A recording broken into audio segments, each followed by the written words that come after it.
भाई ये जो तालिब इल्म है मंतिक भी पढ़ा करो।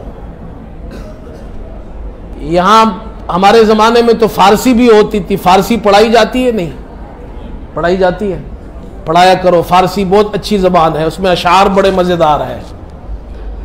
और मंतिक आप ज़रूर पढ़ें, इसलिए कि पाकिस्तान में आपको मंतिक की ज़रूरत न भी पड़े तो बाहर मुल्कों में पड़ती है, इसलिए वहाँ हम लोगों से अकली बातें करते हैं।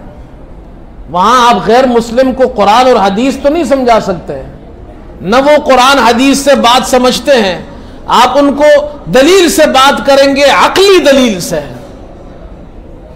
और ये मंतिक की एक किताब है छोटी सी, तहसीरुल मंतिक, जो सबसे पहले पढ़ाई जाती है उर्दू जबान में। छोटी सी एक किताब है।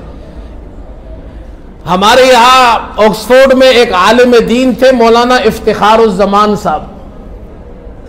ये अमेरिका में यूनिवर्सिटी में पढ़ते थे, तो इनके हाथ में किताब पड़ गई तहसीरुल मंतिक। इन्होंने किसी से पूछा कि जी ये तो किताब बड़ी दिलचस्प किताब है, ये कहाँ पढ़ाई जाती है?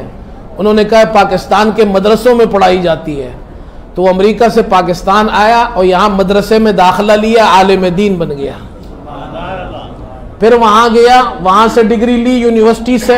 फिर ऑक्सफोर्ड इस्लामिक सेंटर है हमारे यहाँ, जो मौलाना अबुल हसन अली नदवी रहमतुल्लाह अलैह ने कायम किया था। ऑक्सफोर्ड यूनिवर्सिटी से उसका इल्हाक है। जो वहाँ आकर पीएचडी करता है उसको ऑक्सफोर्ड यूनिवर्सिटी की सनद मिलती है। वहाँ आकर वो रहे कुछ साल, फिर वो पाकिस्तान आए, तबलीगी जमात में 1 साल लगाया, और आज भी वो जिंदा है, रायवंड में मौजूद है। 1 महीना रायवंड में होते हैं और 1 महीना अपने घर में होते हैं। ये तहसीरुल मंतिक की करामात में से है। तहसीरुल मंतिक ने एक अमेरिका की यूनिवर्सिटी के एक स्टूडेंट को मुल्ला बना दिया। आप कहते जी तहसीरुल मंतिक नहीं पढ़नी चाहिए, तो तहसीरुल मंतिक की करामत देखी आपने? ये पढ़ो, ये पढ़नी चाहिए।